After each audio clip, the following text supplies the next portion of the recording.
আসসালামু আলাইকুম। সকাল ৯টা বেজে ৩০ মিনিট। আজ রবিবার। স্থানীয় খবরে স্বাগত জানাচ্ছি তাফহিমুল জান্নাত। প্রধানমন্ত্রী তারেক রহমান বলেছেন, ক্ষুদে শিক্ষার্থীরাই আগামী দিনের ভবিষ্যৎ। তাদের মধ্য থেকেই দেশের ভবিষ্যৎ নেতৃত্ব তৈরি হবে।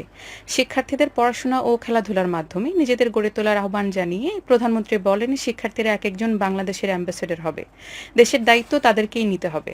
শনিবার বিকেলে সিলেট স্টেডিয়ামে নতুন করে স্পোর্টসের উদ্বোধনী অনুষ্ঠানে প্রধানমন্ত্রী তারেক রহমান শিক্ষার্থীদের প্রতি এই আহ্বান জানান।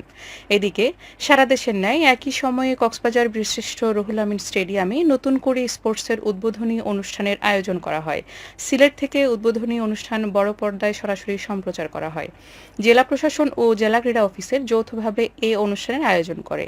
এ সময় সংসদ সদস্য লুৎফুর রহমান কাজল, শাহজাহান চৌধুরী সহ অন্যান্যরা বক্তব্য রাখেন। বক্তারা বলেন, নতুন করে স্পোর্টস তৃণমূল পর্যায়ে খেলাধুলার বিকাশে গুরুত্বপূর্ণ ভূমিকা রাখবে এবং শিশু কিশোরদের মেধা, মনন ও নেতৃত্ব গুণ বিকাশে সহায়ক হবে। ভারপ্রাপ্ত জেলা প্রশাসক শামীম আল ইমরান এর সভাপতিত্বে এতে স্থানীয় ক্রীড়া সংগঠক সহ বিপুল সংখ্যক দর্শক অংশগ্রহণ করেন। পরে ফুটবল, অ্যাথলেটিক্স, কাবাডি সহ অন্যান্য ইভেন্টে অংশ নেয় শিক্ষার্থীরা। চট্টগ্রাম, ঢাকা, ময়মনসিংহ ও সিলেট বিভাগে আগামী ৪৮ ঘণ্টায় ভারী থেকে অতি ভারী বৃষ্টির পূর্বাভাস দিয়েছে আবহাওয়া অধিদপ্তর। এতে করে এই অঞ্চলগুলোর কোথাও কোথাও জলাবদ্ধতা সৃষ্টির পাশাপাশি চট্টগ্রাম বিভাগের পাহাড়ি এলাকায় ভূমিধসের ঝুঁকিও রয়েছে। গতকাল দুপুর ১টা থেকে পরবর্তী ৪৮ ঘণ্টার পূর্বাভাসে আবহাওয়াবিদ মোহাম্মদ উমর ফারুক বলেন, ৪ বিভাগের বিভিন্ন স্থানে ভারী বর্ষণ হতে পারে। অতি ভারী বৃষ্টির কারণে নগর এলাকায় সাময়িক জলাবদ্ধতা দেখা দিতে পারে এবং পাহাড়ি অঞ্চলে মাটি ধসে পড়ার আশঙ্কা রয়েছে। এ সময় পশ্চিম বা উত্তর পশ্চিম দিক থেকে ঘন্টায় ৬০ থেকে ৮০ কিলোমিটার বেগে দমকা বা ঝড়ো হাওয়া, বিদ্যুৎ চমকানো, বজ্রসহ বৃষ্টির সম্ভাবনা রয়েছে। বজ্রপাতের সময় প্রয়োজন ছাড়া ঘরের বাইরে না যাওয়ার পরামর্শ দিয়েছে সংস্থাটি। রামু উপজেলার চাকমারকুল ইউনিয়নে ধানের সমন্বিত পোকামাকড় দমন ব্যবস্থাপনা আইপিএম বিষয়ক কৃষক প্রশিক্ষণ অনুষ্ঠিত হয়েছে। গতকাল দুপুরে বাংলাদেশ ধান গবেষণা ইনস্টিটিউটের সহযোগিতায় এ প্রশিক্ষণের আয়োজন করে কৃষি সম্প্রসারণ অধিদপ্তর।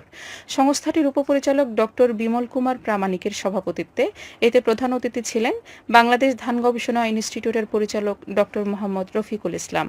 প্রশিক্ষণে কীটনাশকের ব্যবহার কমিয়ে প্রাকৃতিক উপায়ে পোকামাকড় দমন, উপকারী পোকা সংরক্ষণ এবং নিরাপদ ফসল উৎপাদনের উপর গুরুত্ব আরোপ করা হয়। এছাড়া প্রশিক্ষণ শেষে বিকেলে বিধান ১০১ জাতের প্রদর্শনী প্লটে মাঠ দিবস অনুষ্ঠিত হয়। প্রশিক্ষণে প্রায় ৬০ জন কৃষক কৃষানী অংশগ্রহণ করেন। টেকনাফে কর্মহীন হয়ে পড়া জেলেদের মাঝে ভিজিএফের চাল বিতরণ করা হয়েছে। গতকাল দুপুরে উপজেলার বাহারছড়া ইউনিয়নের হাজুমপাড়া এলাকায় ৮৫০ জন জেলের মাঝে এই চাল বিতরণ করা হয়। স্থানীয় পরিষদের প্যানেল চেয়ারম্যান ফরিদুল্লাহ এসব চাল বিতরণ করেন। তিনি জানান, ৫৮ দিন সাগরে মাছ শিকার বন্ধ থাকায় কর্মহীন হয়ে পড়া প্রতিটি জেলে পরিবারকে চাল দেওয়া হবে। এদিকে টেকনাফ উপজেলার ওয়াইকং ইউনিয়নের ধারাংখালী নতুনপাড়া এলাকায় বজ্রপাতে এক লবণ শ্রমিকের মৃত্যু হয়েছে। গতকাল দুপুরে এ ঘটনা ঘটে। নিহত মোহাম্মদ সরোয়ার একই এলাকার হাজি নুরুল আলমের ছেলে। স্থানীয়রা জানান, নাফ নদী থেকে মাছ শিকার করে বাড়ি ফেরার পথে আকস্মিক বজ্রপাতের বিকট শব্দ হয়।